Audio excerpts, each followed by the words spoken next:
to call to order the Avalon City Council meeting of Tuesday, October 6th. Denise, roll call, please. Councilmember Cassidy? Here. Councilmember Hernandez? Here. Councilmember Sampson? Here. Mayor Pro Tem Olson? Here. And Mayor Marshall. Here. If we'd please stand for the Pledge of Allegiance to be led by City Attorney Scott Campbell. Put your hand over your heart. Ready? Begin. I pledge allegiance to the flag of the United States of America and to the republic for which it stands, one nation, under God, indivisible, with liberty and justice for all. And you may sit. One of our residents gave me something to read in lieu of an invocation today. Every year, if not every day, we have to wager our salvation upon some prophecy based on imperfect knowledge. That was said by Oliver Wendell Holmes, Jr. Okay, announcements. No announcements this evening, Mayor. Written communications. There is one item I want to call your attention to. A hard copy has been placed on your desk. It relates to the item pertaining to on-the-wing falconry services on the general business section of the agenda. We got that. Thank you very much. Great. Presentations. None this evening? Okay. City manager report. Three things. So first I want, the harbor master is not here this evening, else I would ask him to come up and read this, but I'm going to read an email that he sent to me earlier. The California Harbor Master and Port Captains Association offers a Distinguished Service Award for a member or employee of a member for extraordinary or heroic efforts related to maritime services, or extraordinary effort which advances the objectives of the association. It is with great pleasure to announce that Harbor Patrol Officer William Flickinger will receive the Distinguished Service Award tomorrow night, October 7th, at the Harbor Masters Conference for his quick action that saved a drowning victim in Avalon Harbor on July 3rd, 2015. Very nice. Yeah. And then I just wanted to quickly thank the city for sending me to the ICMA conference and the League of California Cities conference, and there's a number of things that I learned at both that I will be working with council and staff on in the weeks to come. Thank you. That was it? That was it. All righty. City attorney report. The state legislature has revised and re-implemented a form of redevelopment that may be beneficial to the city. We are currently looking at all the bills, and we'll have a more in-depth report at the next council meeting or the council meeting after that. I may have Elizabeth Hull provide that information to you, because this is what she does. Great. Yeah, that was presented in a number of the workshops at the League, too, so that's great. Okay, council members report. Who would like to start? I'm quick, I'll go. Okay. I attended the League of California Cities conference last week. Many great little seminars, lots of great contacts made. I've had several wonderful pieces of information sent to our Public Works Director, and I've brought back some information which I'll be sharing with staff. Most notable was the time that I spent in the community services and learning about what other cities around California are doing community service related, and so that was pretty exceptional. So thank you for that. And also I will be attending the Gateway Cities Council of Government meeting tomorrow night, and I'll report out next time. Thanks. Thank you. Councilmember Yeah, Hernandez? I just a kind of awareness type deal. I've been going around, we're getting ready for this rain to come down, and I've talked to Dennis, and I've talked to the fire chief. Just want to make sure that we're getting ready and getting prepared just in case this weather does come, this rain comes. We don't want to have to figure out where the problem is when it happens. We want to go ahead and make sure that everybody, including the island company, is all cooperating, and everybody cleaning out all their facilities and getting ready just in case this does come, this El Nino. And I talked to Dennis. I feel pretty good about that, but I haven't made contact with the island company at this time. Well, Councilmember, if I could interject really quick, I'm glad you brought this up. One thing that I discussed up at the Parsec conference, the League conference, was with Parsec, where they actually, on behalf of the city and some other member cities of the pool, they've actually commissioned an expert to come into the community to do an evaluation. They'll be coming down here to review what we're doing, where our weaknesses are, and how we need to quickly prepare. So that's going to be coming your way. I'll give you more information on that shortly. That's being funded by the insurance pool Oh, on that'd our be great. behalf. That'd be great. Yeah, we just need to make sure that everybody's aware, and all parties, the city and Island Company, even if they have to work together to open up Yeah. some of these channels, because I went up to Cannon and there's a couple of them that are still full, and it just takes one thing to go wrong, and then we got another problem. We don't need to figure out a problem after the fact. Yeah, I did explain to Parsec that, just like you're saying, a number of the property in town is not our property, so we'll have Correct. to definitely, Correct. But if we could work together with, if they can't do it, maybe if we're able to help them out in some way, send a crew up to help do that, that would be, a good positive thing. But anyway, that was about all I got to say about that. got it. Councilman Sampson? Mr. Ross, Okay. Pro Tem. On that same light, the Island Company has a whole bunch of stuff, mitigation plans from the 2007 fire that CAL FIRE gave us, and what mitigation we did. And along with some of our other colleagues, I did attend the League of California Cities meeting. One of the days there was a Revenue Tax Committee, which I'm a member of, that we met to talk about one of the resolutions that was presented, and it passed. And I also got to pass out a lot of Dennis's cards in the expo. You're welcome, Dennis. Yeah, you did ask. It's our pleasure. But there's a lot of fun new stuff up there that that I think will help the city here. It was well spent 3 days. Yes. yes, I got a couple of announcements. I was also up at the League of California Cities, and it was really interesting. This year, there was a couple keynote speakers. One of them was his name was Greg Lucas, State Librarian of California.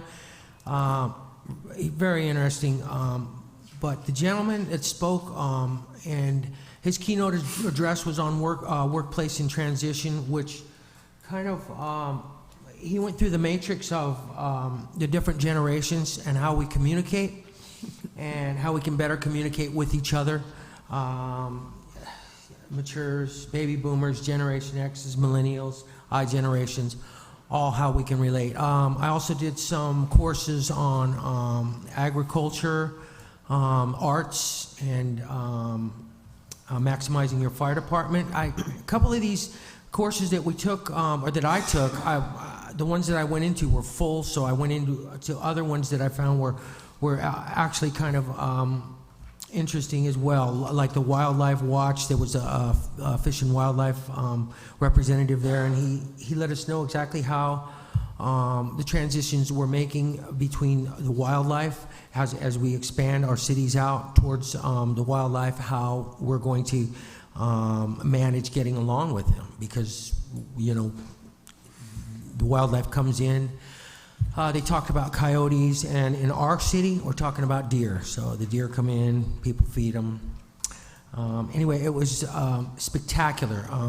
San Jose was an amazing city. We learned a lot about the community. They had an amazing transit system in their community. There was a lot of people walking in the downtown area. Everybody was really nice. The homeless people were even nice. And we had a good time and very educational. Okay, and I want to thank the community for sending us up there and giving us this education too, because we can use it in our community to get our education more efficient here, so we can operate more efficiently and more effectively for you. Okay, off that subject and on to something else. I wanted to read a letter, but I wanted to let you know that I have had a lot of complaints about a problem that occurred out at El Rancho Escondido, which was a naturally occurring asbestos. And it was a vein that was found out there. And I've had dozens of people call me up and talk to me about this. So I wrote a letter, and I want to be proactive on this. People are concerned about their welfare and their well-being and their health, and so am I, because a lot of people travel through there. So here's the letter, and I want to read it to you, and then we'll go from here. Okay, it was brought to the City Council's attention by City Manager Ben Harvey. that this road through Escondido was being temporarily closed on 9/26/15. This is when we got this message due to the discovery of a naturally occurring asbestos found in the rocks that were unearthed during excavation. An article in the October 2nd, 2015 Catalina Islander states that the closures will remain in effect while ERE Ventures LLC, the company that owns and operates El Rancho Escondido, with the help of experts in the field, puts in place measures that will ensure the road is deemed safe to reopen. To the best of my knowledge, ERE Ventures LLC is also known as Rusak Vineyards, owned by Jeff and Allison Rusak. Constituents of mine have brought forth information that the Vineyards Bypass Road that has been under construction off and on for the past 5 years is made up of soapstone, which is notorious for asbestos contamination. Asbestos, when inhaled in the dust form, can cause serious health problems. Many people from Avalon have driven on this dusty road around the vineyard on a regular basis, going to the beaches, the Isthmus, the West End, Middle Ranch, so on and so forth. Kids in school buses, opened tour buses, hikers, bikers, campers, workers, you name it. This is going on for 5 years. I believe we deserve complete transparency on this matter. The Islander also stated that the company has alerted the South Coast Air Quality Management District. I do not believe that this one local understaffed agency is enough to give us complete transparency on this issue. And also I want to mention that I also contacted the SQMD as well, and they knew absolutely nothing about what this Islander article stated. I don't know why, but they do now. And they're doing an investigation on it as well. I do not believe, the United States Environmental Protection Agency and the California EPA have far more resources and law at their disposal, which I also contacted. I intend to contact Jeff Rusak and ask him to join hands with the people of Avalon and formally request with us that the United States Environmental Protection Agency and California EPA perform full on-site inspections and reviews of the asbestos issues we are facing from El Rancho Escondido project. Okay, that's my letter, and I just want to let you know that, because I had to get some of my thoughts down on paper. I'm very concerned about this. I don't think there's been clarity, openness, transparency, and good communication at all. Matter of fact, I got a little bit frustrated because I requested information 1 day, 2 days, 3 days, 4 days, and got nothing. I still got nothing. So I went out and I did this investigating myself and research, and I found out that there was nobody contacted, but there is now, and they're going to come over here. I'm hoping that they are, the EPA or the AQMD, one or the other, research this so we can get to the bottom of what's going on and open that road back up so people can have access to the beaches. I'm hoping the Conservancy will work with us as well. It's been a tough road so far to get this communication going, but I'm going to reach out to Jeff Rusak tomorrow, and I want you to know that I'm going to do this, and also I will report back to you the next meeting to let you know exactly what has been happening and if I got a response back, and if they want to work with us going into the future.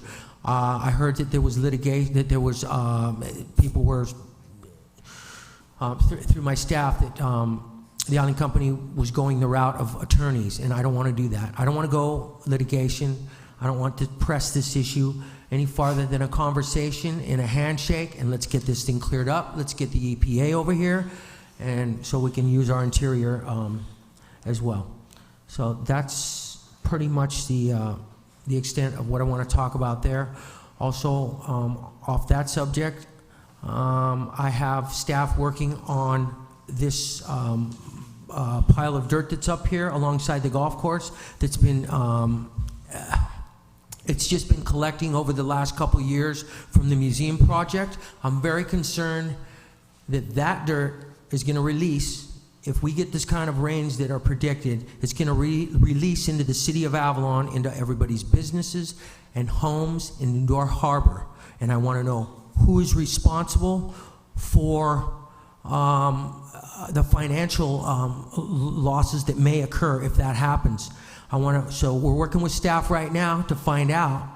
And apparently some of the island company staff as well is finally giving us the geotechnical reports and the reports that we need to make sure that that dirt is stable. I don't believe it is. I've walked up there the last couple rains and there was mud up to my ankles, and that's just a human being. So I think it's very loose. And I'm trying to watch out for the people of Avalon here and your investments and your assets and your businesses and the harbor as well. So that's the work. That's some of the work that we're doing with our staff right now. And I hope you will just support me in this. And I will certainly be communicating with you on this matter as well. There's one last thing I want to say, and that would be.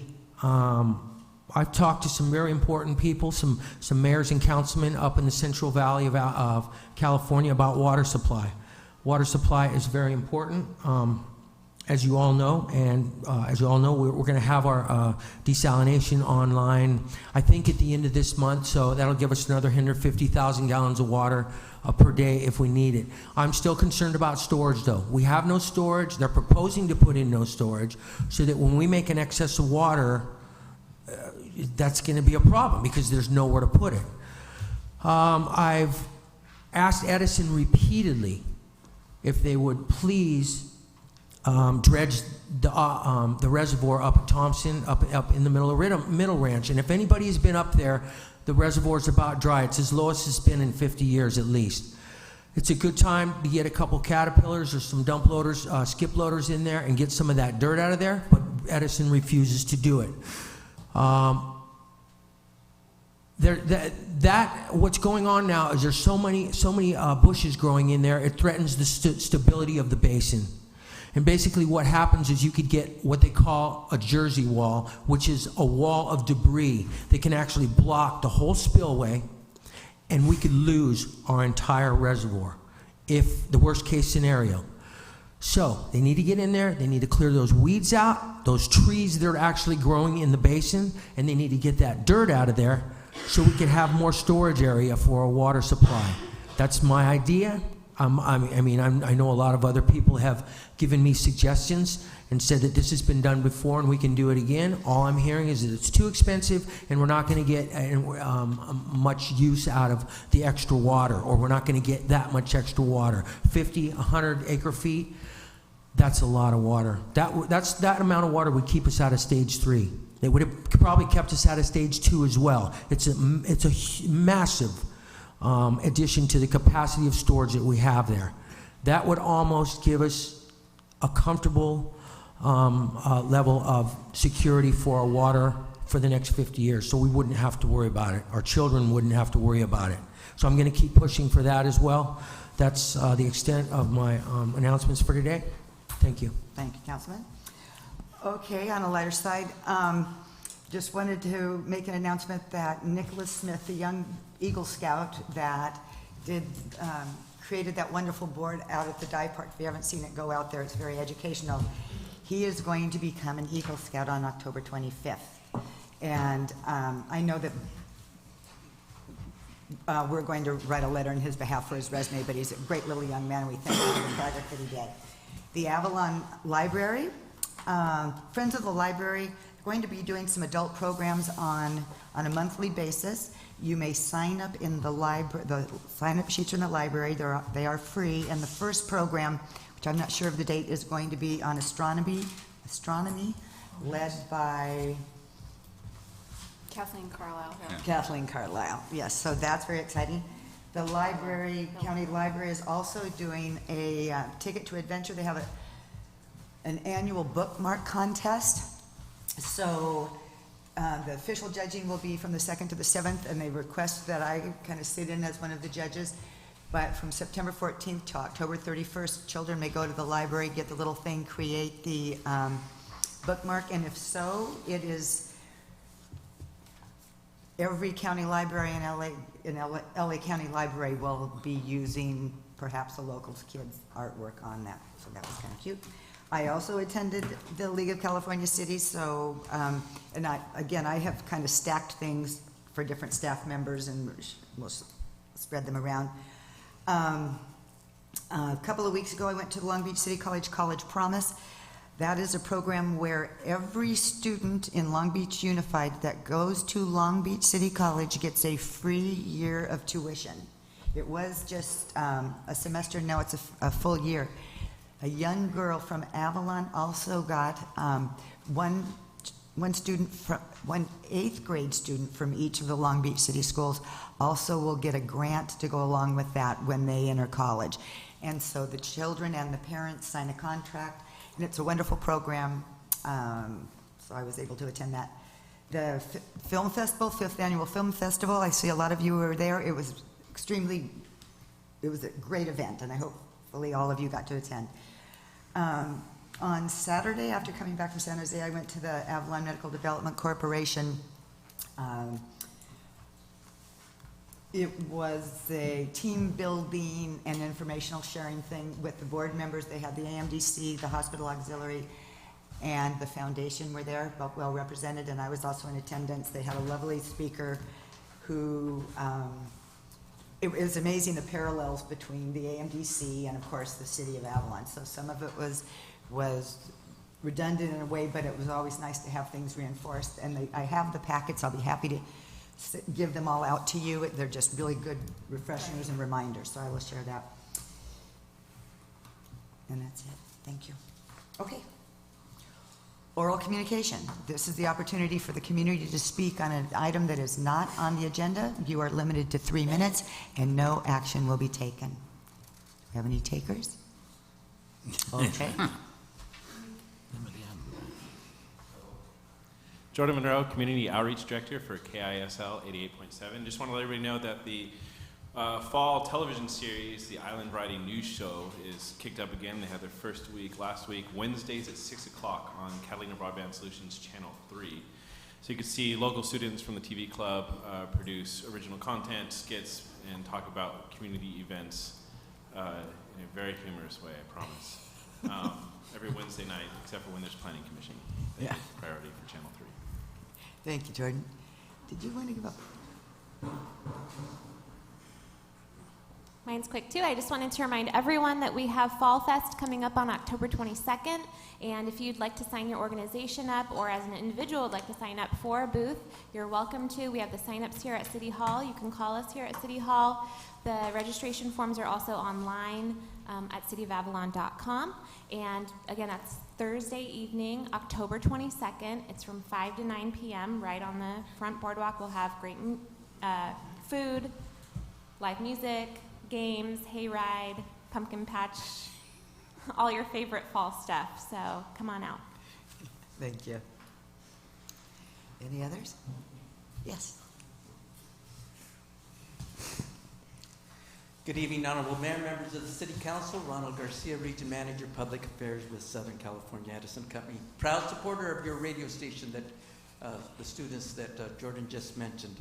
And quietly behind the scenes contributing to many organizations on the island. This past Saturday, our volunteers were at the Reef at Casino Point, checking the progress and how well that event is going out there, making sure that all is underwater, looking beautiful as always. So we'll get you the results of that event. Was anybody able to attend October 7th, the Reef Check? Okay, great event. Perhaps next year we'll announce it better. So it's almost been a year. A lot of things have happened, and I just wanted to bring you up to speed as to where we were with Holland's Well Landing number 3. It's producing 35 gallons per minute, and after we complete the final improvements, about 50 gallons per minute. So that's looking very, very good for the people on the west end. That should make us very happy because no water will be taken from Middle Wench Reservoir. The other thing, Ron Height's team has been preparing for winter. Our utilities are well prepared to meet any demand on the system that unusual event should bring to this area.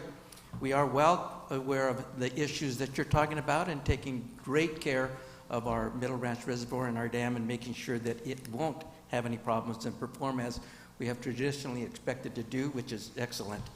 And also wanted to share with you that million-gallon tank, going very well, just about there.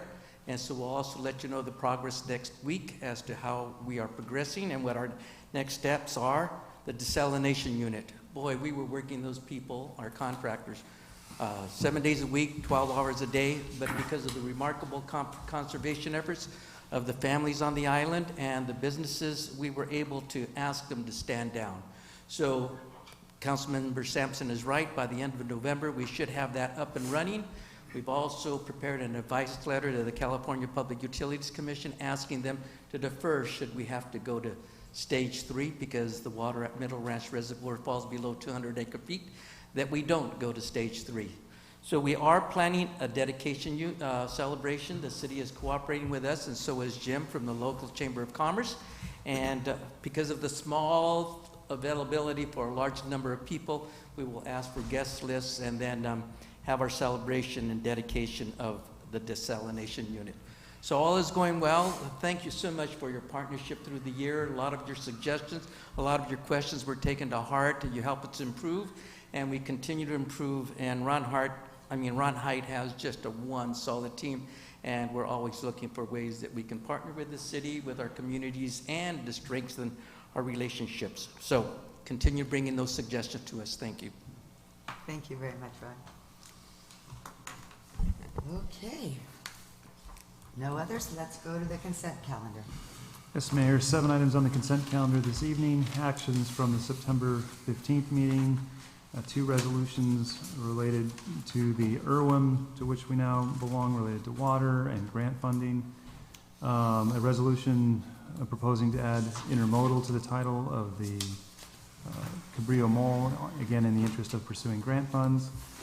A consideration of an RFP for the shower contract. A proposal for the extension of audit services for the 14-15 fiscal year. A proposal to hire an outside law firm to act as city attorney for administrative hearings with the recommendation of Liebert and Cassidy to serve in that role. And an emergency purchase for a panel out at the wastewater treatment plant. Excellent. What's the pleasure of the council? A motion? I have a quick question on item 5. Sure. But, I mean, I can pull it if that's easiest, but I just have a quick question If you just want to ask it quickly? Yeah. Sure. It says at the April 16th, 2013 meeting, the city council authorized professional services contract, et cetera, for 3 years ending June 30th, 2014. So does that then mean that the city was utilizing their services for 2 years without a contract? No, basically, so you gave the authority to use up to 3 years, you used 1 with an option for 2 additional. For up to 3 years? Yep. Okay, because it just says authorized professional services.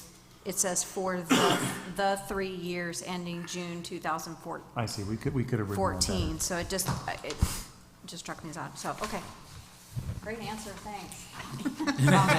Off Way the to go, hook, Bob. Bob. Thanks, Bob. Okay. Okay, Move staff on 1 to 7. I'll second. Yes, can I ask a question on number 3? Sure. Do we just know what we're gonna call the mole yet, or we have to interject the intermodal? We're just on the- looking, so the official Can we just- title on paper for the purposes of filing grants will include intermodal within there. So Cabrillo, Okay. intermodal, mole, it's horribly awkward, I realize, but it opens the door for additional grant funding. And so we're hoping that you go for this official title. I'm not suggesting that we, in our official signage out there, that we include it in there because it is awkward. But on paper, we're going to call it the intermodal mole, okay? It sounds really strange. It does, I agree. I'm ready to. When you talk to transportation people about it, though, they get it. They're like, oh, yeah, that's an intermodal facility. What if they come here and don't see a container out there? What's that? What if they come here and don't see a container on the mole? We can put a container there. We'll address that. Yeah, how about number 6? Little explanation a little bit on that? You want to pull it, or? Or you can pull it, just I'll amend my motion. On number 6, sorry, No problem. Okay, so there's a motion to, I just want, just get a little more clarity. Okay. From BB&K on it. okay, so there is a motion to approve items 1 through, 5 and 7. 1 through 5 and 7. I'll amend my second. Okay, let's call for the vote. Yeah, I understand. All eyes. Okay, yeah. Yeah, so on number 6, oftentimes, if a disciplinary action is taken against an employee, that employee has the right to appeal that action to the city council. Oftentimes, when that happens, our law firm has been working with the staff in terms of the investigation of the matter. We may know facts, and you need someone to represent the city in the hearing before the council. And so when that happens, if the council has a legal question, under the Supreme Court ruling of the Quintero case, you have to have a separate law firm. Because you can't, for instance, I couldn't be advocating something in front of you and then have another person in my office giving you advice based upon what I say. It has to be 2 separate law firms. And so all cities, when they have disciplinary matters, have one attorney who serves kind of like the person representing the city and one for the council. And so this would be, you'd have the firm of Liebert, Cassidy, and Frierson. This is all they do is appellate hearings as well as labor negotiations. There are some other firms out there. They're all comparably priced. These people are located in the South Bay. I've been on the opposite side of them for years, and they're the most reputable firm in the employment, in the public employment sphere. So that's why we're recommending. And you may have some appeals coming up, so you'll need someone to advise you.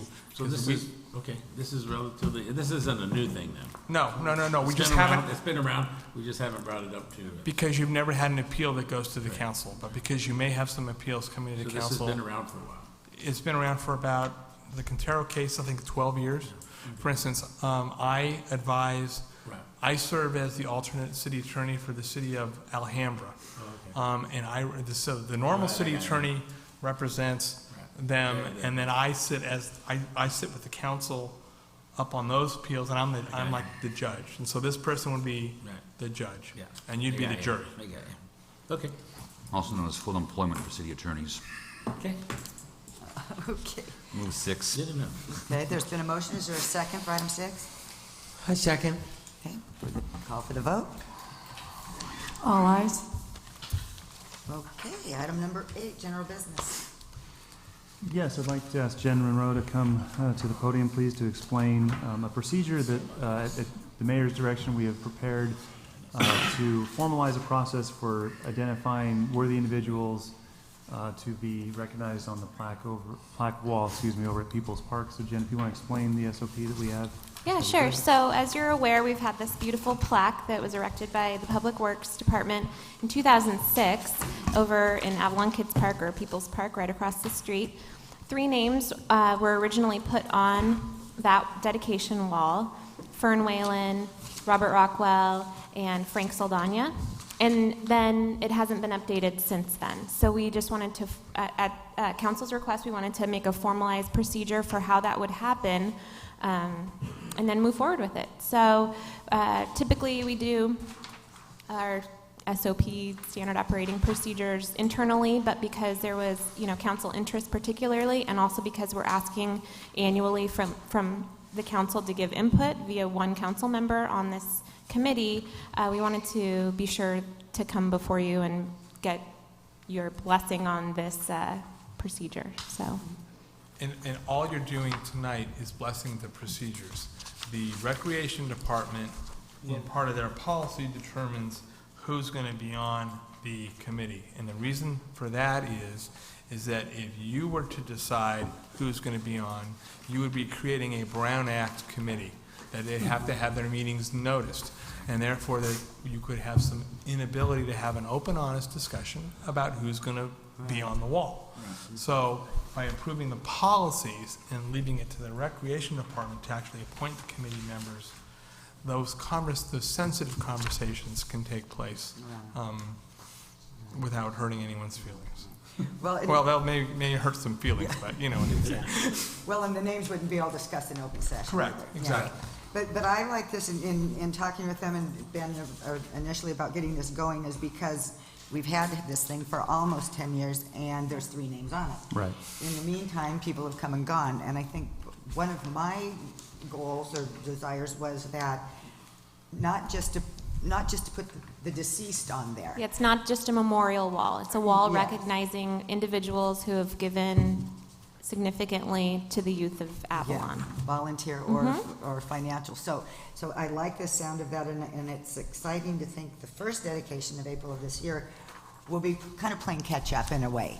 Certainly. So we would envision that there would be potentially a dozen people or even more for this particular one. It would be a very large celebration. We would obviously have all of their family and friends out. And then from there on out, it would be our recommendation to that group who, again, they would decide, this panel of community members would decide.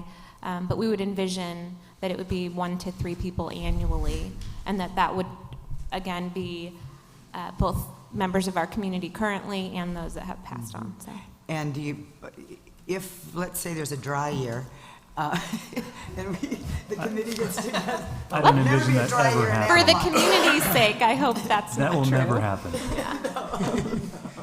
You've got a staff member, a council member, and a member of the clergy on there. Come on, there's going to be. Yeah. But I don't think because this catching up, I think will be quite exciting, and I think by honoring people that are still alive, it might give a little, those people that are already giving, and they can see that someday they'll be there, and they don't have to wait till they're dead. That's right. So I like that. Thank you. Wonderful. It's great. I'm just not all sold by the annual thing, though. I mean, if there's somebody does something extraordinary before that, I don't know why we couldn't recognize them Well, prior to that. We could amend the procedure if you liked. If that was there was the only thing, if the committee decided there was an extraordinary act that deserved immediate recognition, that'd be fine. We could do something like that. This annual thing, I just hate to see, I don't want to see it to just, this is really a nice honor. Or if you wanted to It's a change great it honor for from, people. they could meet twice a year. We could do that, or we could have an extraordinary clause, or whatever you thought. The thought behind the timeline and the annual thing was we thought it would be a nice tie-in with the president and the first lady really reached out to the nation about National Volunteer Week last year, and so we thought, that actually might be a nice tie-in. So it would occur annually during National Volunteer Week, and it could be part of maybe a larger push that the community does to recognize volunteers in the community. So that was the only thought, but we're open to any suggestions. I'm not against that happening at all. No, really. absolutely. The only thing is, like we're just talking about a drought year, say nothing does happen. I don't want us to say, just because this is coming up, saying, hey, we gotta find somebody to put on here, because we have to do it every year. And just throw somebody up there arbitrarily that may have not really been worthy of the product. That's just my only concern with that. I mean, say there's nothing happens that year. Well, then we don't do it that year. Okay, that would be great. Yeah, I know. But I mean, I just don't want it to see it to get to the point where, because it is a thing we do annually, because we don't have anybody, now we're gonna throw Just somebody find on there? somebody. No, Yeah. no, not at all. That's what I don't want to happen. It seems to me that. I don't think it's, I think it's a good thing. I do. Don't get me wrong. I think it's a great thing. It's well overdue. So, Yeah, it really is. That's just my point. True. And I think that was part of the discussion. If the little committee goes and says, man, we covered everybody last year, nobody's given 30 years of it that we missed, then there won't be any nominations, and it won't be a big deal. I think there's going to be more of a situation where there's, an impasse of how many people can you put on. I mean, this is one of the most amazing volunteer-related communities, Absolutely. and there's so many different organizations and Yep. members of those organizations. I think we're going to be in the opposite situation where you've got too many. Well, there's about 96 but- spaces there, something like that. So in our lifetime, my lifetime, it may not be filled. Well, The other only real comment that I had for this was, so there's essentially 4 seats on the committee. I would just like to propose the possibility of adding a 5th seat as a tiebreaker for one, because we're gonna have so many participants that I envision. But what do you think about adding choices, or a board member, or the current presiding board member for choices, or a representative from choices to participate on the committee? I think that that's a fantastic idea. I would maybe have you consider it to be more broad than saying choices, only because if you start, they have their nonprofit has one particular focus. There's several other nonprofits that may be applicable, PTA, What about or just a Women's member of the Forum, public? A member Yeah, of so the I was community. thinking Okay, a fifth volunteer person as a tiebreaker, I think is a great suggestion, but maybe we open it up as a broader community person, and maybe we try to have that person rotate between different organizations. So one year there's a Women's Forum, one year there's a Lions Club, one year there's a Choices. That's great. That's So great. we can write that in as an amendment to that dedication wall If committee. everybody else. Well, if- no, we're not gonna, that's, Yeah. because to keep Yeah. the Brown Act issue, they're gonna do that, they're gonna listen to your comments, and it'll be a 5-person committee with a person from the community. No, that's all I'm saying, we're agreeing on this SOP, so we're agreeing or not agreeing to add something to the SOP before we vote on it, that's all I'm saying. We don't have to decide who the Right, person's right, gonna be. no, I'm just saying that the Recreation Department is going to be appointing 5 people. And one of those 5 will be the person outside. If you say that you have to have 5 as an action, then it's a Brown Act committee. So you're approving all the procedures, but the makeup is with the Recreation Department, and they've indicated that it's going to be 5 people. Yeah, that's our With one member desire. of the community to be a charitable organization. Thank you for Thank you. throwing in that recommendation. Thank you. And thank you, Mr. Campbell. That was a close one, boy.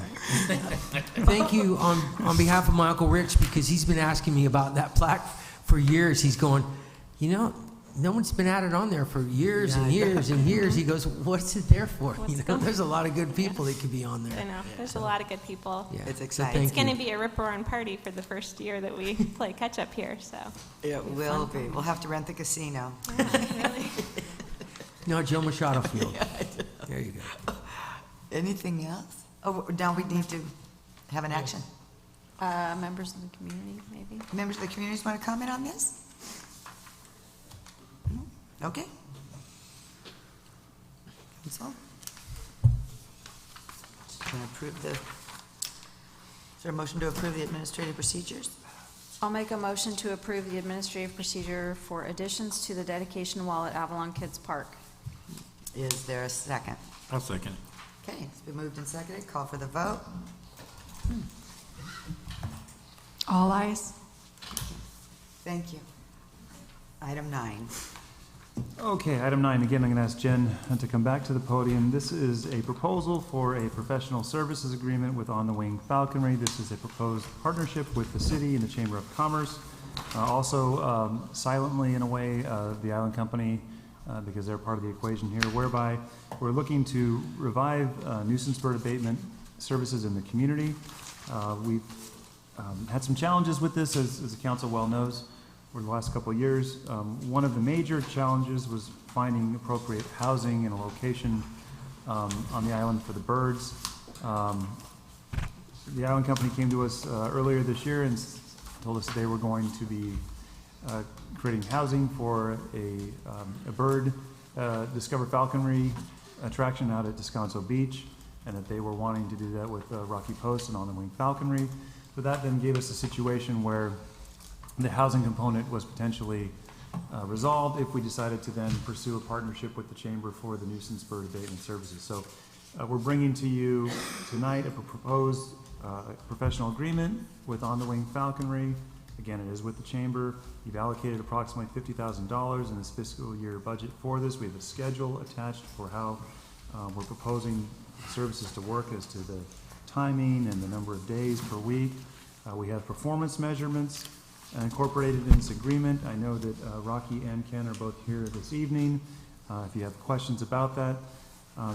If you have any other concerns, Jen is probably the best person to address this. She has been working on this item. Council discussion? Or did you want to do some highlights? I guess I could just run through a couple highlights that the city manager didn't mention. I know one question that you may have is what the increase in the dollar amount is attributed to from this fiscal year's recommended, which is within the budget that was passed, versus fiscal year 16-17 and 17-18.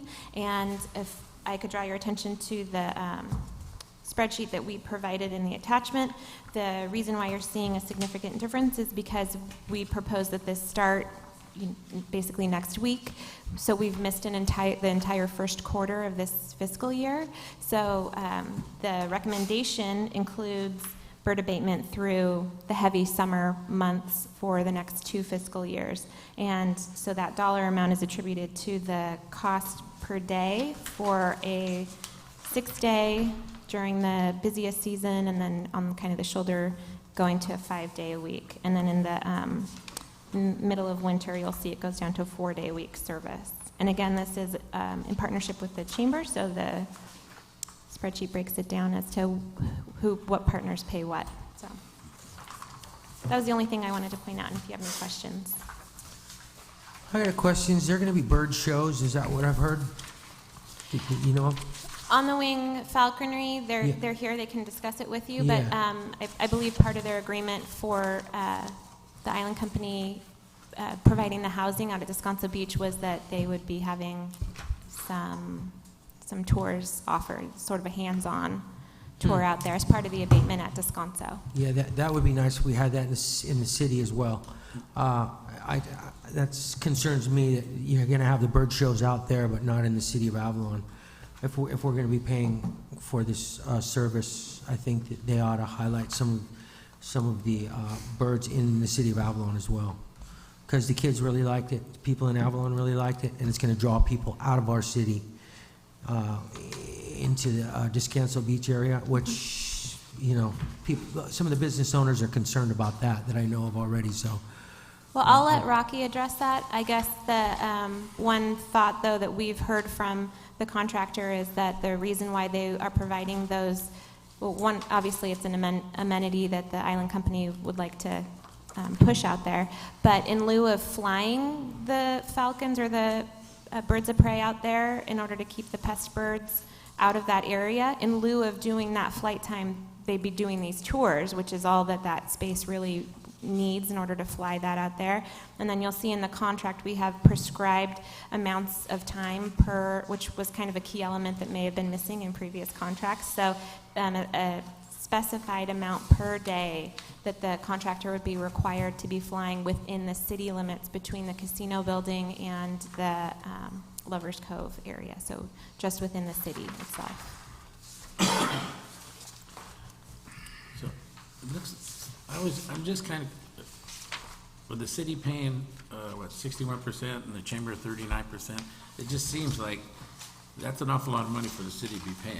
I mean, I get what's going on, and I think we're okay with the island company coming to finally stepping to the plate and doing their stuff. I think that's kind of commendable on their part. But some of the people in the restaurants down there that are getting this service, I would love to see them put a little more money into help paying this too, because they're reaping all the benefits of this. You know, like reaping all the benefits from this, like right on the shoreline there, for like the Blue Water Gill, and you got Antonio's, you got a few places that are reaping benefits out of this, and the city seems to be footing the bill for that. I don't know if they're putting a percentage of it in or anything like that. Has that been addressed to any of that? I can speak to that a little bit, and of course, Jim is here from the chamber. If you'd like to talk to it as well, it's fine. But what I would tell you is, in some ways, you could argue that those businesses are contributing through their chamber contribution. You could make that argument. The other thing is that it's, we have gone. We tried to pursue earlier a individual contribution from various businesses, and it had a lot of momentum at the start, and then it really petered out, and we just frankly weren't getting the contributions, and so we abandoned that effort. And then thirdly, for the city, in addition to deterring the nuisance birds, it's really of great interest as far as the cease and desist order is concerned. And the understand. the Water Resources Board has told us that they really are wanting us to have this service. So, but if Jim wants to speak to any part of this, he certainly But can I too. understand that part. Yeah. But it just seems that the city's spending money on it, and it should be kind of spread out a little bit, I think. The only other silver lining I'll I give don't- you is that when I came here, we were spending approximately $120,000 a year on bird services and providing housing and providing free transportation, and Right. so we've scaled that back considerably. But I understand your concern. Yeah, I mean, that's just a thought. I mean, I don't know if anybody had addressed that with any of the other businesses, and I do remember vaguely that you were talking about it was tried before. Yeah. And I know we need to do our share, but it'd be nice to see everybody else do their share also. That's just my comment on it. So are the Falconeers, you guys gonna say anything? You guys want to say anything about this, or? Rocky and Ken are here. Maybe you guys want to come to the podium? That'd probably be a good idea. I know that you guys know Rocky. I don't know that Rocky, they officially know Ken, so maybe you could provide him with an introduction. That'd be great. Good evening.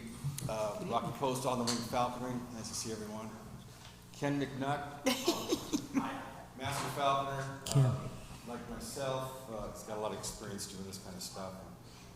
He will be joining me for the Descanso piece and the Avalon piece. So we're going to have, in addition to us, others as well. So we're going to have plenty of help to get the job done. So, but I can answer any questions. I'd like to address Joe's question first, if I could.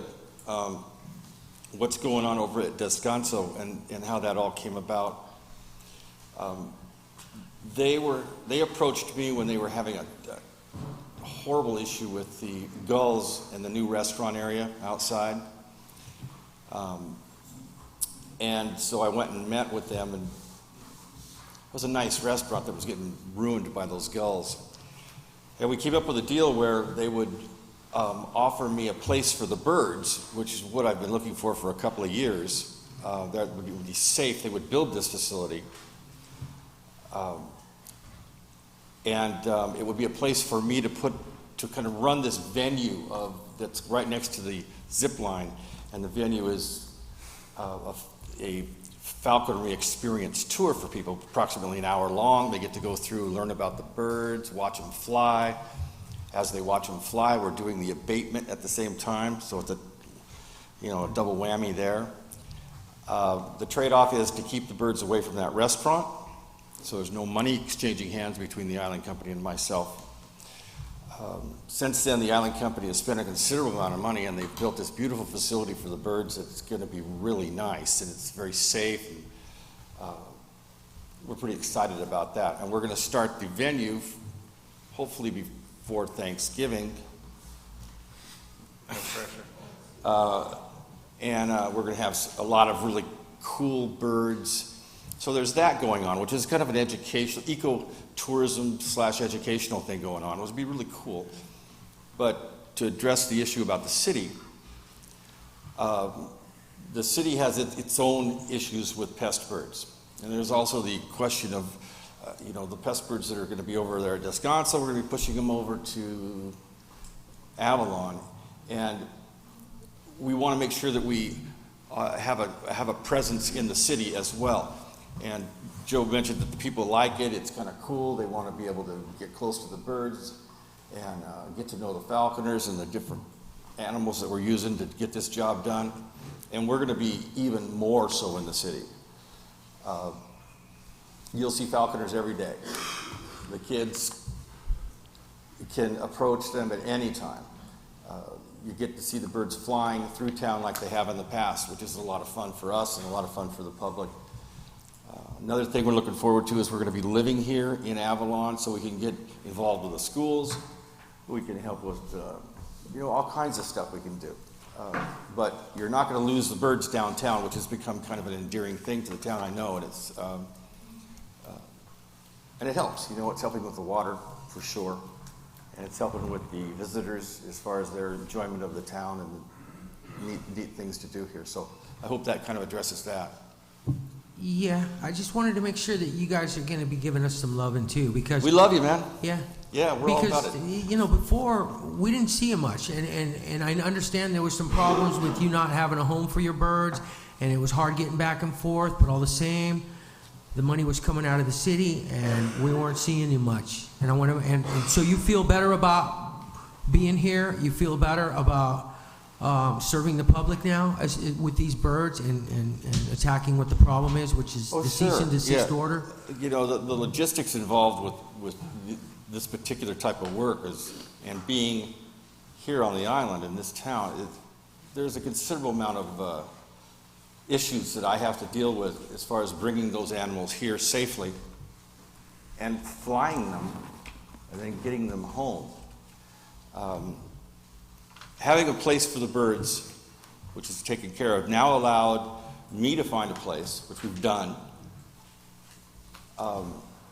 Good. So it eliminates a whole host of problems with the falconry end of this. Now we can apply what we know how to do to the streets, and it's so much more effective.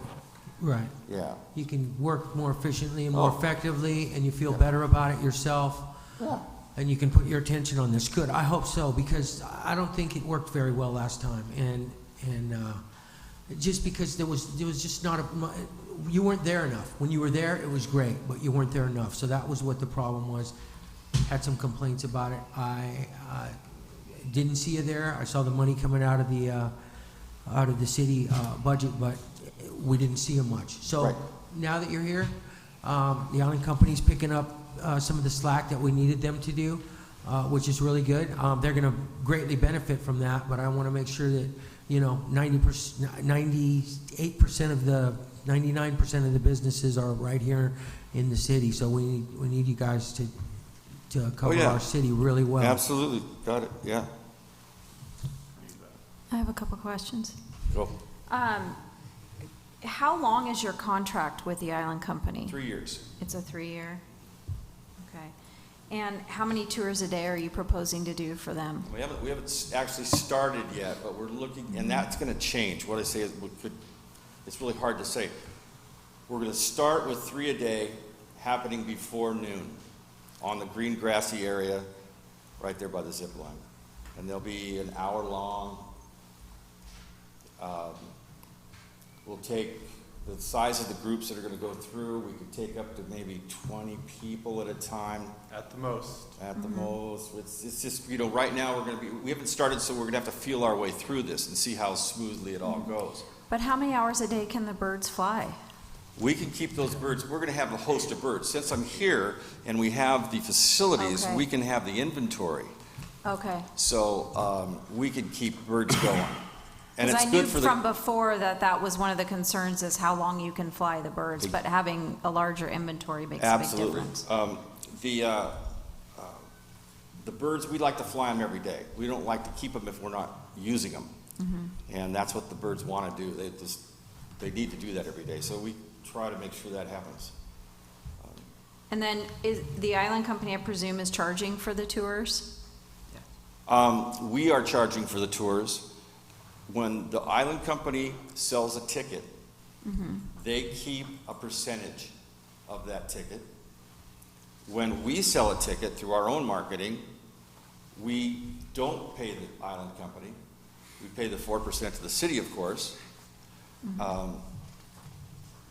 And that's, I think that's basically answers the question. Okay. Yeah. So then another, first I want to say, Jen, thank you so much for clarifying that. It was regarding the amount for this year versus the following 2 years, because that was a really big concern as to why the contract was changing by $50,000. So thank you for that. One of the other concerns that I have is worst case scenario, what happens if, and this is more staff, what happens if the chamber didn't approve this in further years for whatever reason? If they didn't approve this, what's being proposed at, $50,000 a year for the next 2 years, is that then going to become the city's responsibility, or No, how we- will we that have a- work? We have a clause in the agreement that speaks to us not being responsible for the other party's contribution. I believe that's still in there. That was in the original one. Yeah. Did I apologize, maybe I missed that. Further, either party has the ability to separate, I believe, what's the separate? Yeah. There's, yeah, payment of Okay. compensation. And that was in the prior agreement as well. And then also, Okay. yeah, we've got 3.6.4 deals with service requested and notice. So is the chamber on board with us through the 3 years with this? Okay. And they operate very similarly to how we do. You know, you have to, new budget approved every year, so obviously if you don't put the money in the budget, then you can't fulfill that contractual obligation. Well, I know it is budgeted through 2016, but obviously they haven't done future budgets. what- So that's where my concern comes in, is what happens, and I'm Yeah. clear now that it doesn't impact the city's contribution. Jim Lujan, I noticed you got up. Did you want to make a comment? Councilman Cassidy basically said what I was just about to say, but of course, it's dependent on us approving the future budget. Right. So then the other comment that I really just want to be out there is that for several times that we've heard this, I've mentioned that I think it's our due diligence to have gone out for an RFP.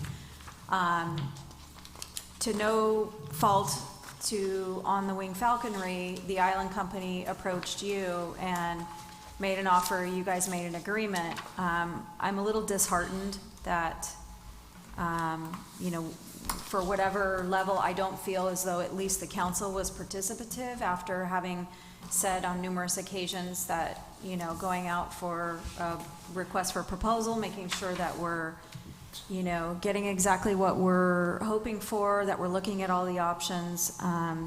So again, that is not a personal thing on you. I realize we're now sort of stuck in this position because the Island Company has moved forward with housing. They have made their decision. You do have an agreement with them. We're obviously not going to bring in a competing company. That doesn't make any sense at all. But I just find it a little disheartening that we're backed into a corner after publicly talking about that several times in the past. So. I understand, I agree. So then, you're gonna be in the air for 6 hours, you both will be here, so when somebody's giving the tours in the morning, there'll be somebody on the front beaches taking care of the birds. Remy's gonna be running on the beach Doing his thing, yeah. in the morning. Who's Remy? His dog. Is there a problem with that? I just question. It speaks to. I know, so you're happy, that's okay with you, okay. And I know you'll pick up the poop, I've been in the field of dreams too many a time. And then you're trapping birds, just so the community knows, because they don't all read this. And then you will be trapping the birds, the pigeons only. Oh, yeah, we'll take care of the pigeons, yeah. Okay. And just tell people how you take care of the pigeons. If they're sick, just explain the process, because you've explained it to me before. If they're sick, This is the pigeons. yes, if they're sick pigeons, Well, 3 years ago when I started, 70% of the pigeons were sick. yeah. I mean, they were sick. We euthanize the sick ones, that's just the way it is. Yeah. And we freeze them, 30 days later, they go back into the food chain. We feed them to our raptors, which is wonderful food for hawks and falcons. That's just the way it is. 30 days and all the pathogens that they carry are dead and they're safe to feed. Way to recycle. The balance of them, and the balance was, I took over 900 pigeons out of this town. And several hundred of them ended up from Santa Maria North. And that was because homing pigeons, and this being home, you take them over town and let them go, they're gonna come right back. So they have to be a certain distance away. And they were, like farmers markets on a Saturday morning through Central California, there's a lot of people who purchase pigeons for they're pigeon enthusiasts. They're people that have them, pigeon coops at home, raise them, race them, and do all that. And there was many, many pigeons from Avalon were very healthy and very nice, and these people were, they're living the dream right now in Santa Maria. Pooping on other people's property, which is great. Okay, just, we've had great conversations, and it is very educational, so thank you. Yeah, and now, Annie, real quick, the pigeons that you see now are 90% healthy. So because it was bad, and now it's not as bad. There are pigeons there that need to be attended to, but generally speaking, the level of health in those pigeons is high. They're much, much better as a result of bringing the numbers down, balancing nature a little bit, and the product is a healthier bird in town, as pesky as they are. Okay, and with regard to the seagulls, they migrate typically, correct? Typically. And when do they typically migrate? Well, they're born like most birds are in the late spring and early summer, and thousands and thousands and thousands of them are born on the Channel Islands, and then all the way up into the high Sierras. Those birds are moving, and they're following bait fish, warm water, and they're moving north, and then they're moving south, and they're offshore doing their seagull thing where they're supposed to be doing it, not in town with having French fries. Yeah. So a certain percentage of those gulls become residents here, and they bring their offspring back here to teach them how to live on French fries. And so you end up with this cycle of, of gulls that are unafraid of people, and you take their French fries away, and they get angry, and they become aggressive, and they're the ones that end up on your lunch. Right. Okay, and so the January is just a hiatus for everyone? Slower time of the year. We have we figured we'd take a break, so to speak, and see how it goes. Be available in the event that the squid come. I always worry about the squid. The first year I was here, the squid came in, and I'll never forget that. But not being here with falcons when the squid come in would be a problem, So, we'll take a break during the holiday season, so to speak. Yeah. All right, Council, do you have other questions? Does the community have questions? I have one more question for staff, or not really a question, but a comment for staff specifically. So one of the difficulties is when you walk along Front Street in the morning, for example, there's several residents who feed the birds, and that I don't think helps us. So what are the ideas about mitigating that? Because don't feed the bird signs are just not working. That's a good point. So two things we could probably do in that area. We could work with our code enforcement folks that they can, it is against the municipal code to feed wildlife, so there is a citation. We can give warnings, and then we can cite people. We can also do an education campaign, put things on the community message board, put ads in the paper, talk to the schools. So we can work to address that. We do have could we do some targeted one-on-one communications for those that, Sure. It's hard because it's... No, we could, and all kidding aside, it's something if we know... that some people have been doing for 55 years in town, and to help them understand the damage that it is doing. The nature of how code enforcement works, as you all know, is that if sometimes there's a particular person or house that has the issue that we have to approach, and we're happy to do that. Thank you. Yep. Just as one thing, in terms of the length of the contract, I saw there were evaluation tools in there. If you want to speak to those a little bit, and speak to the evaluation. Yeah, and I think this is an evaluation tool for staff to be able to obviously justify to council the contract itself, and it's also a tool for, if Councilmember Sampson has a citizen that comes and says, "Gosh, I never see those guys. now you'll be able to go, well, here was their schedule, here's where they worked. So there's some great tangibles in this that we've added. This is new as part of this new contract. So there- 20% bird comp Right, reduction so there are at the two restaurants. specific ones that we'd like to point out. One is a 20% reduction in what we're calling bird comp, or meals that have been comped due to unpleasant visits by pest birds. Those are going to be measured by two of the restaurants that we know of that keep track specifically of bird comp. That is Descanso Beach Club and Blue Water Avalon. And so we have a baseline period that we'll take as our baseline, and then we expect to see a no less than 20% reduction in the amount of bird comp meals.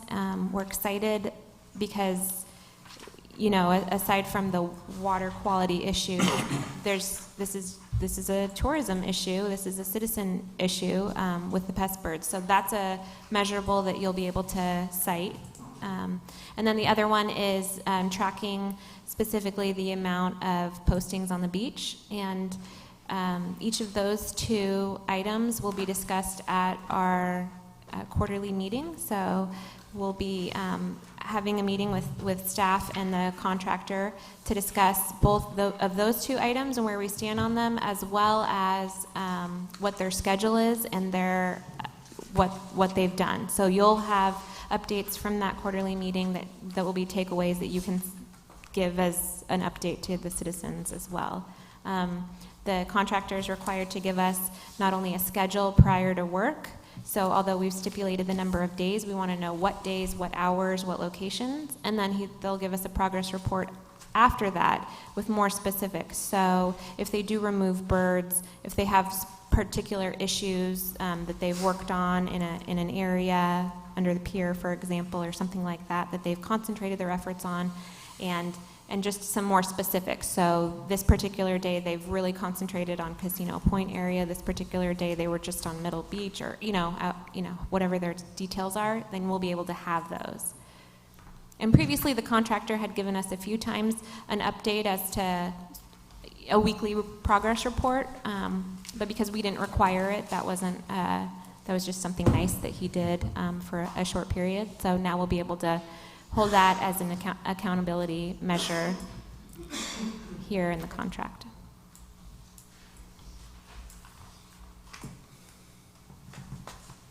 We have T-shirts? We're gonna get new ones, we'll get you one, okay? Okay. Yeah.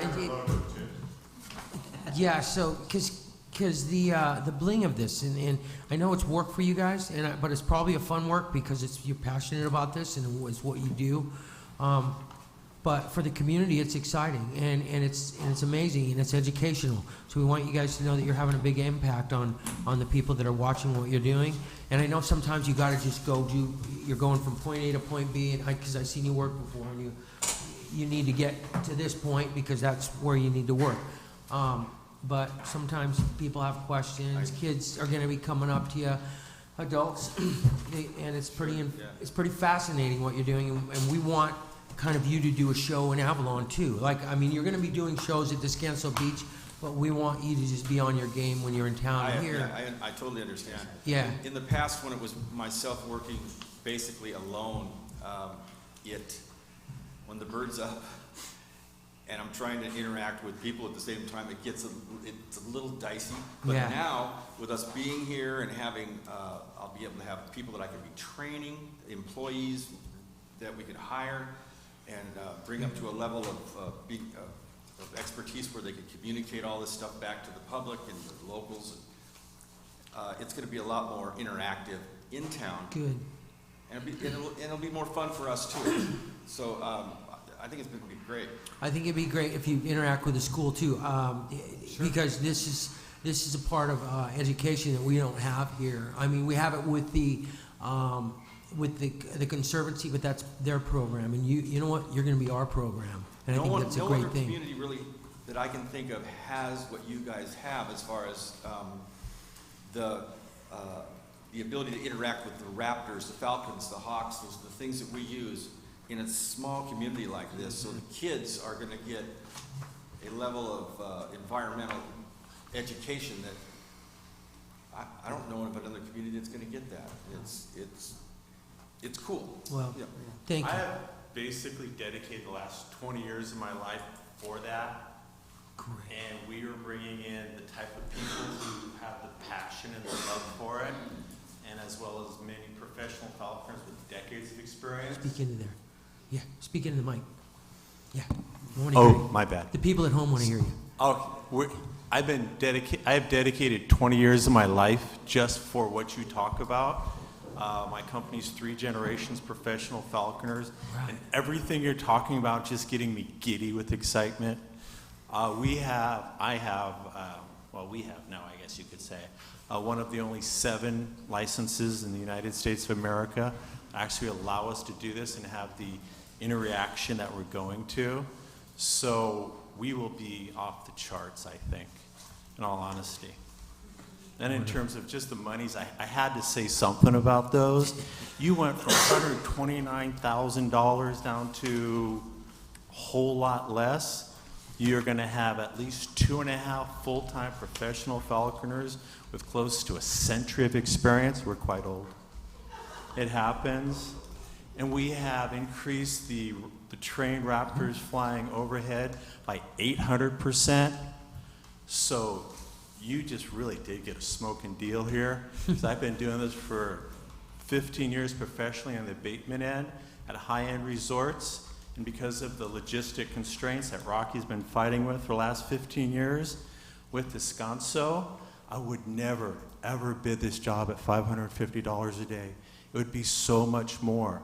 But because we have this incredibly fortuitous marriage, and Rocky and I have this intense respect professionally, that this is going to be an Abu Dhabi caliber of abatement effort and the shows, and I think that the residents, especially the children, because I like them way more than you guys, as does my staff, are really going to win from this. So I just had to get on my soapbox a little. Sorry. No worries. And Ken, what is your last name? Micknuck. How'd you spell that? M-I-K-N-U-K. Oh, okay. And I don't know if it was said because I'm half deaf, but December, January, I mean, we leased a house up on the Hill Street. If there's a problem, we'll see it from the balcony. And if we don't see it, and that'd be amazing because we always look for it because that's our life, Rocky's a phone call away. Okay. Great. Okay, thank you.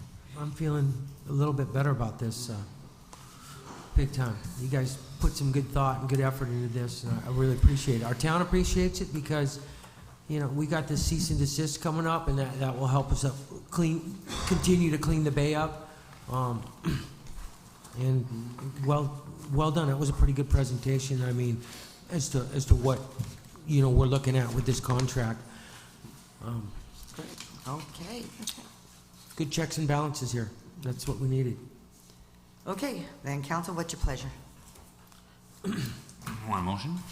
That would be nice, that's why I asked you. Move to authorize the city manager to enter into a 3-year agreement for bird abatement services with On the Wing Falconry for amount of $49,989 the first year, and $78,171.50 for fiscal year 2016, 17, and 17, 18.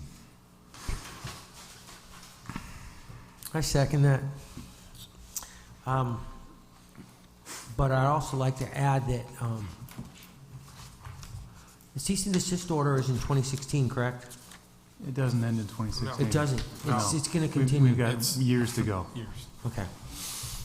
There's just specific criteria to meet. Right, yeah, we have certain things that it establishes a schedule for accomplishments that we have to meet, and we have a bunch of them due next year. Okay.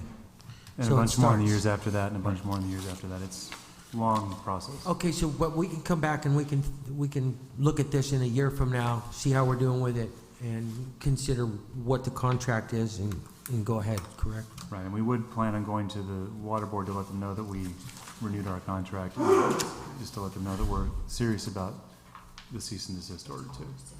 All right, I like the program. I like what they do and I like the work, so, yeah, very good. Yeah. All right. Oh, they got me. Okay, there's And a second. Call for the vote. All eyes. Thank you very much. Good luck. We'll see you flying. Okay, item number 10, Mayor, Yes. is the RFP for a fixed route dial-a-ride contract and public transportation program. You've been hearing about this a whole lot in the last few months.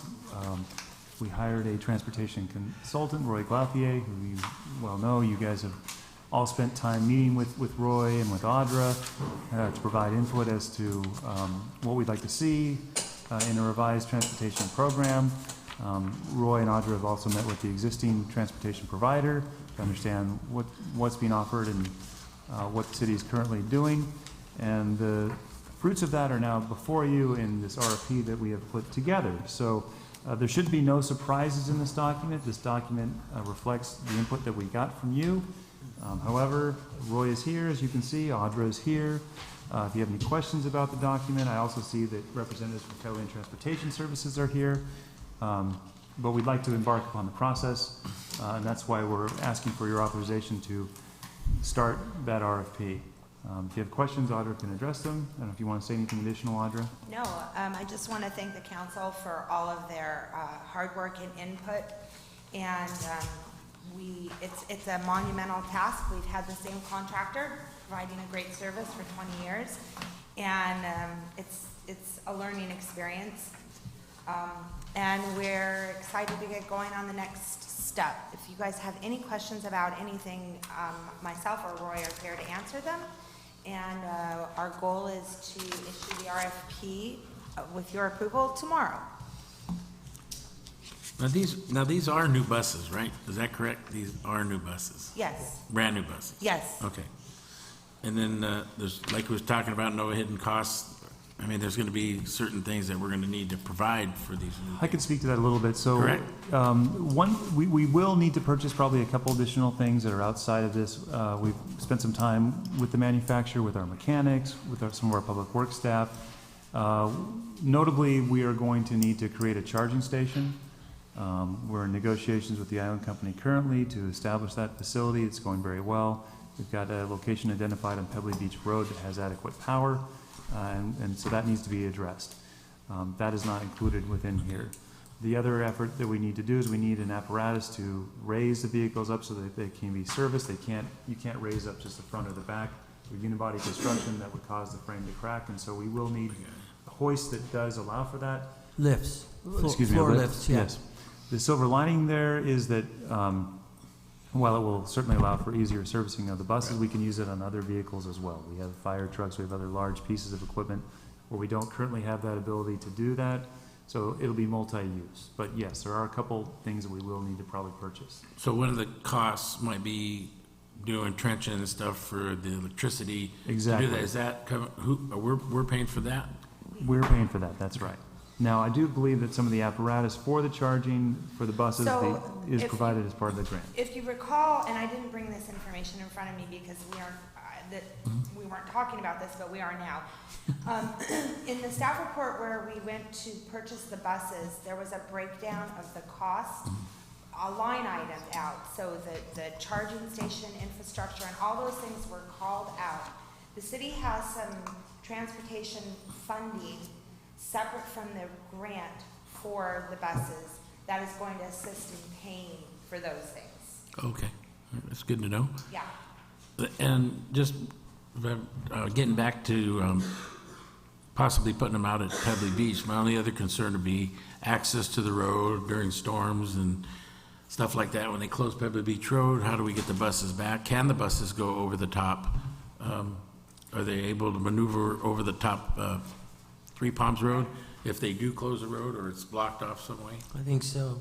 They're smaller than the trolleys, so I mean. I don't know. I haven't seen them. I'm just asking. That's why I'm asking. Yeah, we've seen it. We received assurances from the manufacturer that they are capable of going up those grades, that they do have the capability, even fully loaded.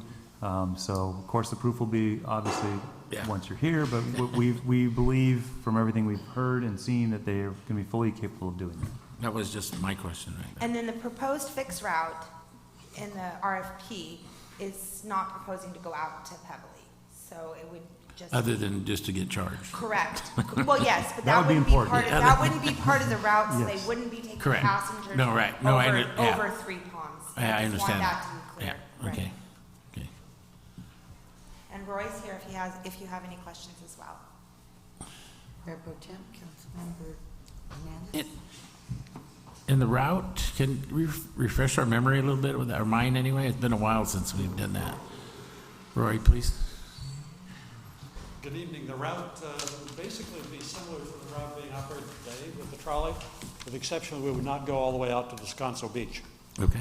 It would be terminated at the intersection Casino Way. All right, by, yeah, right by the old Allen Cano. Turn around, which makes more stops in You town. use the microphone, lady?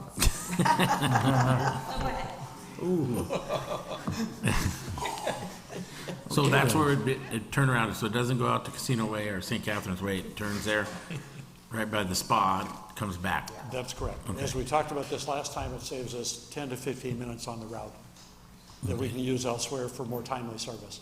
Yeah. And one of the things I was kind of kicking around today, it's still gonna go up the canyon, up to Avalon Canyon, correct? That's correct. And how far does that go? Does that go to the bird park, or is it going all the way up to the Interpretive Center, or is it going up to the Botanical Gardens? Presently to the Botanical Gardens, to the Okay. turnaround that was built there. Hopefully we'll use that now for transit. At Well, least my- that's one idea.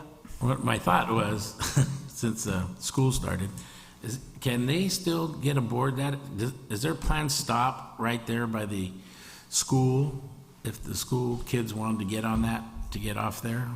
Right by the bungalows there?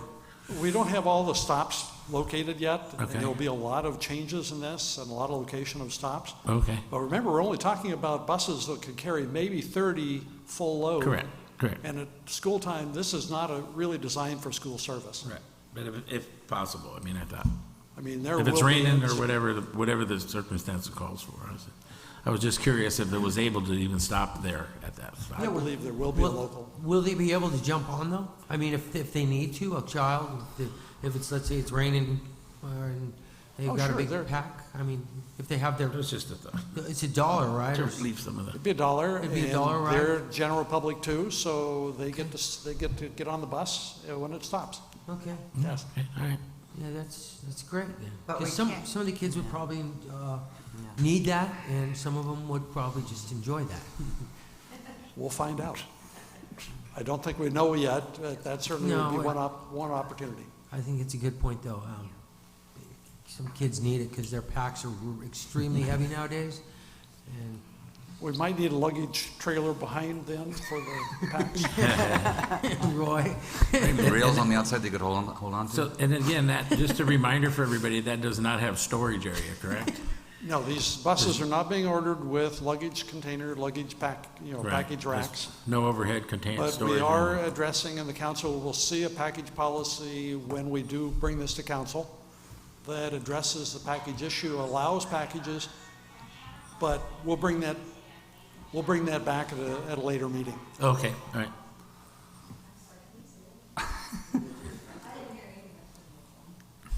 I'm not sure what I'm being asked to say.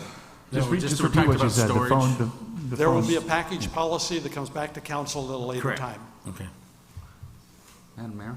Yes, Mayor Pro Tem. One of the things we heard in San Jose was there's cap and trade money available for carbon reductions, and since this is an electrical bus, would we be eligible to apply for that?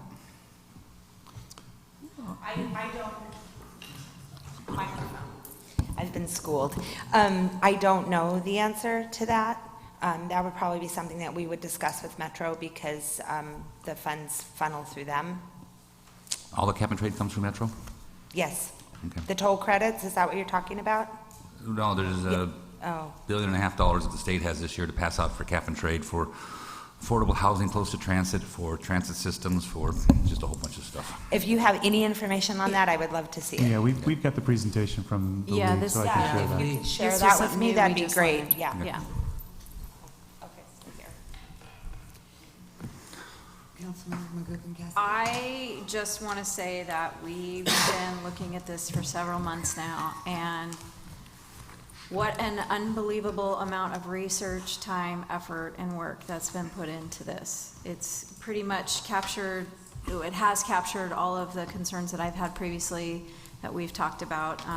I've spent a lot of time with both of you guys learning so much about this whole process, and I appreciate both of your time, all the different meetings that we've had and whatnot. So I just wanted to say that I recognize how much effort went into this, and it's very much appreciated. Nice job, Roy and Audra. Thank you. So, okay. One of the things that I wanted to mention, and it was the schedule for when the RFP goes out and then the final award. I got a little nervous. It's pretty intense, and so there was a part, because my little chart didn't look like his little chart. There was a part when they can ask questions, and all the questions have to be in writing, and then they respond.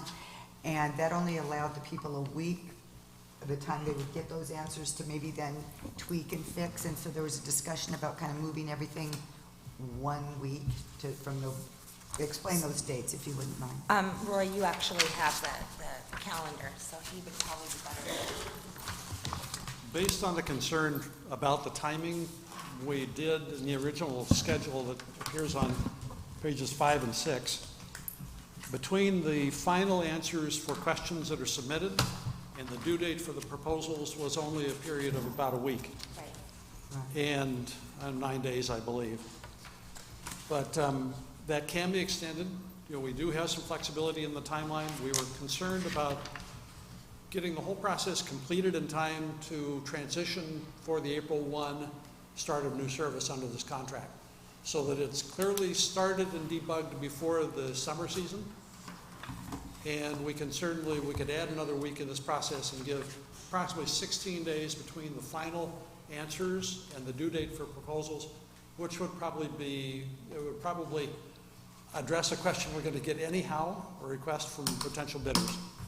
So that would be easy to do. And it'd be easy, particularly now before we've issued the RFP. So it was a good catch. Thank you very much. So with that change to the schedule, is there, first I know we need some public comment. Community want to get up and talk? No. Okay. All right, then council, what is your pleasure? I'll make a motion to,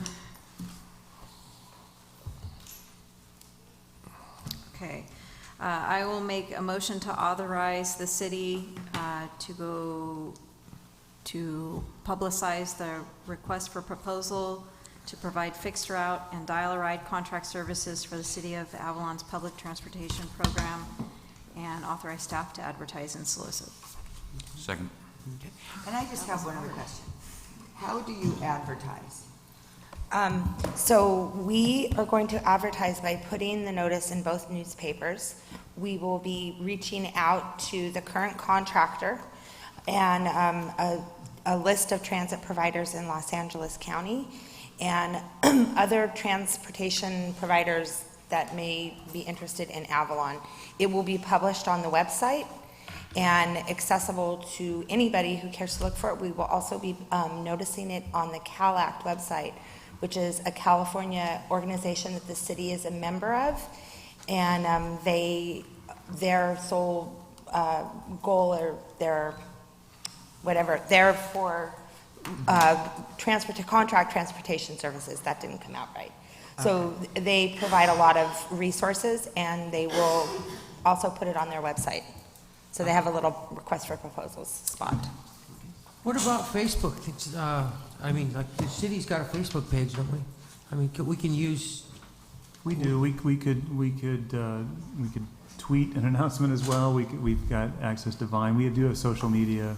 Yeah, social outlets, media so we outreach is good, because that's a hip thing to do, and that's where everybody's at. They're on their computers and they're on their iPhones. So I don't know how to. Will Jordan do that? Yeah, Jordan can work with you on that. So okay, good. All right. Okay, there's no further comment. There's a motion and a second. Call for the vote. All ayes. That was a good question, though. How do we advertise it?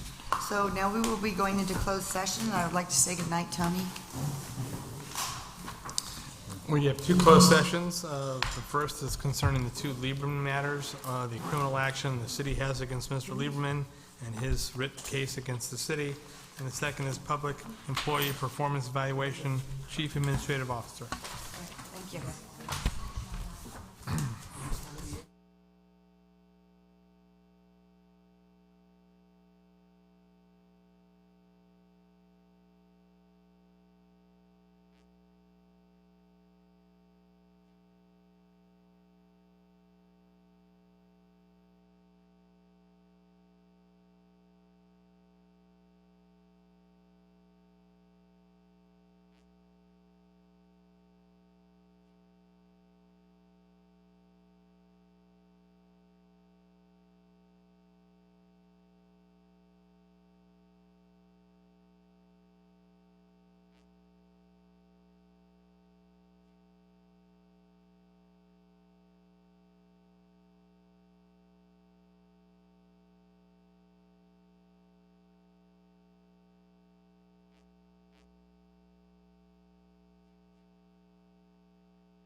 You ready? He's ready. And we are back from closed session. In closed session, the council did issue a temporary waterside permit to Mr. Levin as part of a tentative settlement. The vote on that was 4-1 with Council Sampson voting no. That will be for 2 weeks. Okay.